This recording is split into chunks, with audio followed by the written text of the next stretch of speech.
तो आपको एक आसान मार्ग बता रहा हूँ, आपको एक आसान तरीका बता रहा हूँ कि आप माध्यम के साथ निस्वार्थ भाव से जुड़िए और कभी ये महसूस मत कीजिए कि आप अकेले हैं, क्योंकि माध्यम कभी अकेला रहता ही नहीं है।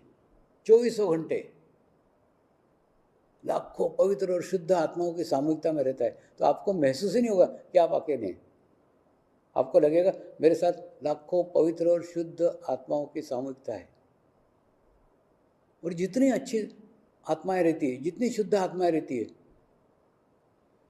उतनी अच्छी सामूहिकता आपको केवल और केवल गुरु चरण पे ही प्राप्त हो सकती है। इसलिए गुरु चरण एक ऐसा स्थान है जहाँ पे हमारी रिसीविंग 100% हो जाती है, 100% हो जाती है। अब जैसे किसी को भी परमात्मा मानना, किसी को भी भगवान मानना हमारी गुण ग्राहकता की चरम सीमा है। तो शिव बाबा ने जैसे ही मुझे आत्म साक्षात्कार कराया, मेरी परमात्मा की खोज समाप्त हो गई। और वो परमात्मा नहीं थे, उसके बावजूद भी मैंने उनको परमात्मा मान लिया। दिख रहे थे, मेरे ही शरीर के, 2 हाथ के, 2 पैर के हैं, मेरे ही शरीर के मनुष्य हैं, फिर भी मैंने उनको परमात्मा मान लिया। क्यों? क्योंकि उनको मिलने के बाद में परमात्मा की खोज खत्म हो गई। परमात्मा को ढूंढना, भटकना, ये एकदम समाप्त हो गया। और दूसरा, किसी को भी परमात्मा मानना हमारे रिसीविंग की, हमारे गुणग्राहकता की चरम सीमा है। तो जैसे ही मैंने उनको परमात्मा माना, मेरे सारे दरवाजे खिड़कियां खुल गए, मेरी गुणग्राहकता की चरम सीमा प्राप्त हो गई और उनके अंदर की अंतर्मुखी शक्तियां मुझे प्राप्त हो गई। जो उनकी अंतर्मुखी शक्तियां, वो उन्होंने सालों से तपस्या करके प्राप्त करके रखी थी, वही अंतर्मुखी शक्तियां ऑटोमेटिकली मुझे प्राप्त हो गई। क्यों? क्योंकि मैंने 100% उनको रिसीविंग मेरी खोल दी थी। और उसके बाद में मैंने ही महसूस किया कि परमेश्वर मेरे ही अंदर है, परमात्मा मेरे ही अंदर है। परमात्मा अपने ही अंदर रहता है, आपके भी अंदर है, सबके अंदर परमात्मा है। लेकिन वो परमात्मा तक जब तक हम नहीं पहुँचते, तब तक हमारी खोज बाहर के परमात्मा के चलती रहती है। लेकिन जब तक कोई हमको अंतर्मुखी करने वाला माध्यम हमारे जीवन में नहीं आता, तब तक हमारा सर्चिंग, हमारा खोज बाहर चलते रहता है। और एक बार हम अंतर्मुखी हो गए ना, फिर सारी खोज समाप्त हो जाती है और हम अंतर्मुखी हो जाते हैं। परमात्मा अपने ही अंदर है। अब आपको बताऊँ क्या, एक सामान्य साधक में और मेरे में कोई अंतर नहीं है, केवल एक ही अंतर है, मुझे परमात्मा मिल गया है, साधक खोज रहा है, बस और कुछ नहीं। परमात्मा मिल गया, फिर सारी खोज ही समाप्त हो जाती ना। लेकिन अंतर्मुखी परमात्मा प्राप्त करने के लिए मुझे प्राप्त हुआ है, वो साधक को नहीं हुआ है। साधक, प्रत्येक साधक को हो, ये मेरी इच्छा है। और वो होने के लिए माध्यम को परमात्मा मानना होगा। माध्यम परमात्मा नहीं है, माध्यम परमेश्वर नहीं है, लेकिन माध्यम को परमात्मा मानना होगा, तभी जाकर के हम अंतर्मुखी हो सकते हैं। शिव बाबा परमात्मा नहीं थे, कोई भी शरीर परमात्मा हो ही नहीं सकता, ये धारणा लेकर के मैं बचपन से चला था। उसके बावजूद भी शिव बाबा को परमात्मा माना। क्यों? क्योंकि उनको मिलने के बाद में परमात्मा की खोज खत्म हो गई, इसलिए उनको परमात्मा माना। और दूसरा,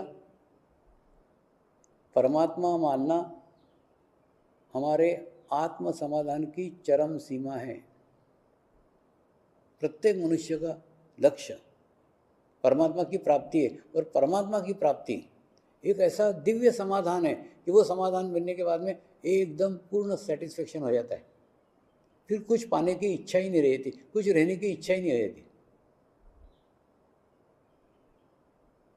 जब ऐसी स्थिति होती है ना, तब फिर बाहर की सारी खोज खत्म हो जाती है और फिर अपने ही मस्ती में, अपने सुख में, अपने आनंद में मस्त रहते हैं। और ऐसी स्थिति प्रत्येक साधक को मिले। लेकिन ये कब होगी? जब वो माध्यम को परमात्मा मानेगा। तो माध्यम परमात्मा नहीं, फिर बार बार कह रहा हूँ, माध्यम परमात्मा नहीं, परमात्मा आपको मानना होगा। तब कहीं जाके आपका चित्त माध्यम के शरीर पे नहीं, माध्यम के आत्मा पर जाएगा, और आत्मा ही परमात्मा है। जब आपका चित्त वहाँ जाएगा ना, तो आपके देखिए, अब जैसे आपको एकदम सिंपल उदाहरण समझाता हूँ। जैसे आपका मुंह काला है क्या पीला है, या आपको देखने का है? आप देख सकते हो क्या कि मेरा मुंह काला है क्या पीला है? नहीं देख सकते। आपको आईने की ज़रूरत है। जब आईने के सामने खड़े रहोगे मालूम पड़ेगा, अच्छा मेरा मुंह पीला है क्या, मेरा मुंह काला है क्या, मेरा मुंह सफ़ेद है क्या। आईने के सामने जाके खड़े रहोगे दिखेगा, लेकिन आईने के सामने जाके खड़े नहीं रहोगे तो दिखेगा नहीं ना। तो माध्यम आईना है।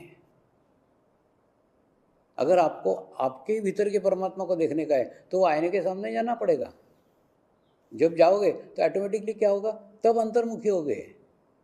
जब तक बाहर कोई परमात्मा आपको नहीं मिलता तब तक अंतर्मुखी परमात्मा नहीं मिलता। क्या कारण है? क्योंकि परमात्मा अपने ही अंदर है, परमात्मा अपने ही भीतर है, लेकिन हमको अंतर्मुखी करने वाला आईना, हमको अंतर्मुखी करने वाला मिरर जब तक हमारे जीवन में नहीं आता तब तक हम अंतर्मुखी नहीं हो सकते।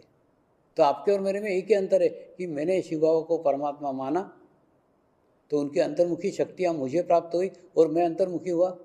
तो जब तक आप माध्यम को परमात्मा नहीं मानते तब तक आप उनकी अंतर्मुखी शक्तियाँ प्राप्त नहीं कर सकते और आप अंतर्मुखी नहीं हो सकते। और जब तक अंतर्मुखी नहीं हो सकते तब तक आध्यात्मिक प्रगति संभव ही नहीं है। तब तक ये सारे झमेले चलते रहेंगे। कभी अच्छी रही स्थिति, कभी खराब रही, कभी ध्यान लगा, कभी नहीं लगा, कभी वाइब्रेशंस आए, कभी नहीं आए, ये सब चलते रहेगा। बाहर के परिस्थितियों का प्रभाव पड़ते रहेगा। क्यों? क्योंकि अंदर का परमात्मा मिला नहीं है। और अंदर का परमात्मा मिलने के बाद में वो आनंद की प्राप्ति होती है, वो सुख की प्राप्ति होती है।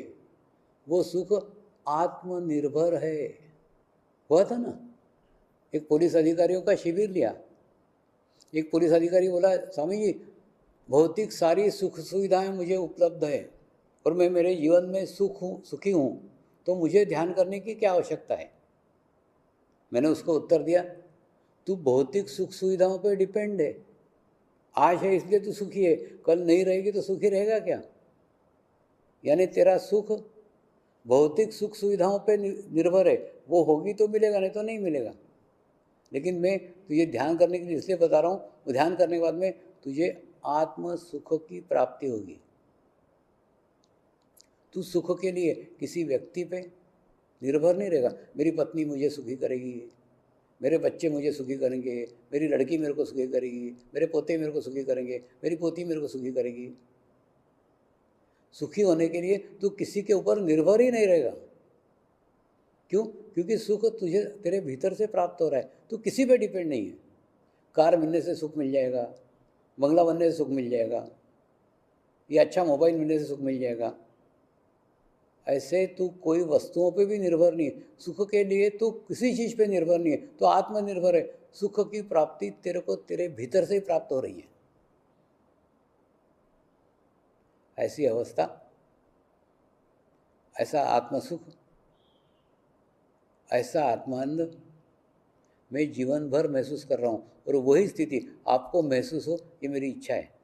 और दूसरा, आप देखो ना, मेरे हाथ में कोई कड़े, मालाएं, रुद्राक्ष कुछ नहीं है। क्यों? इन सब चीज़ों की भी आवश्यकता नहीं। सुख के लिए, सुरक्षा के लिए, अच्छा होने के लिए लोग पहनते हैं, कुछ आवश्यकता नहीं है।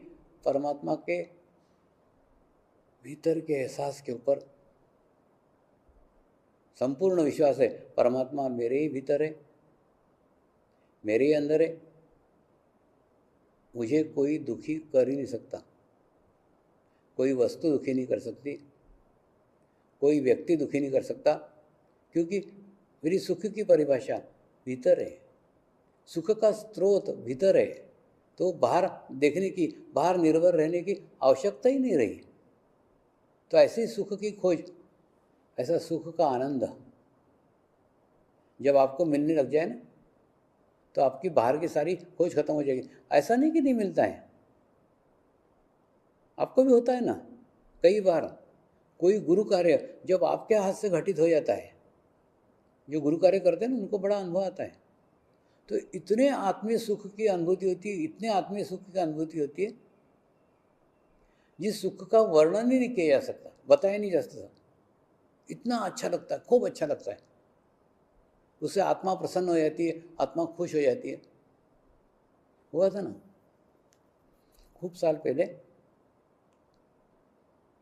एक कपड़े का व्यापारी और एक बैंक मैनेजर ऐसे मिलने को आते थे, अच्छे साधक से।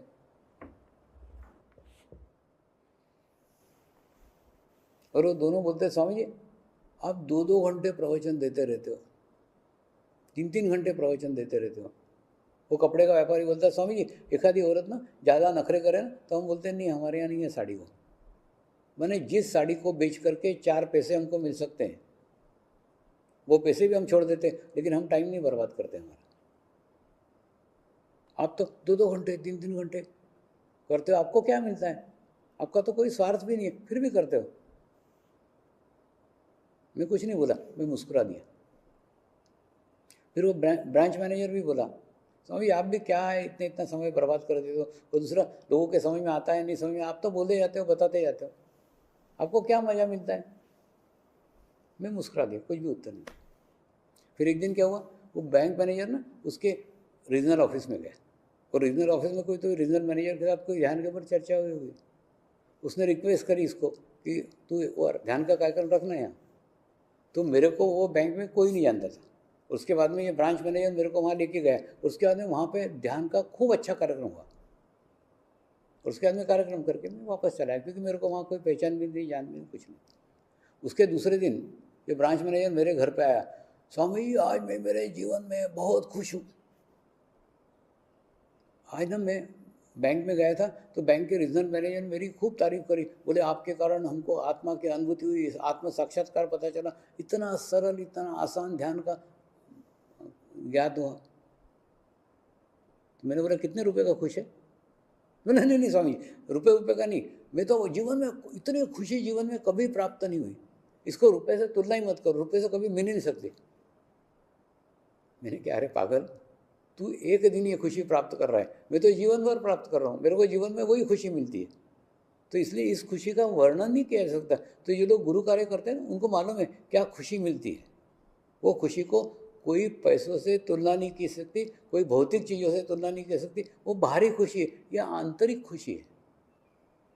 तो जब आप उस माध्यम के साथ निस्वार्थ भाव से प्रेम करोगे ना, तो आपको भी परमात्मा की अनुभूति आपके भीतर होगी, परमात्मा आपके अंदर ही महसूस होगा, आप अंतर्मुखी हो जाओगे, परमात्मा की खोज खत्म हो जाएगी। जो आत्मिक सुख बोलते हो ना, वो आत्मिक सुख का आनंद होगा, जो आत्मिक आनंद बोलते हो उस आत्मिक आनंद का ये होगा, और एक जीवन का सबसे बड़ा समाधान प्राप्त होगा, मैंने परमात्मा को पा लिया है, मैंने परमेश्वर को पा लिया है। ये स्थिति आपको मिले, ये मेरी शुद्ध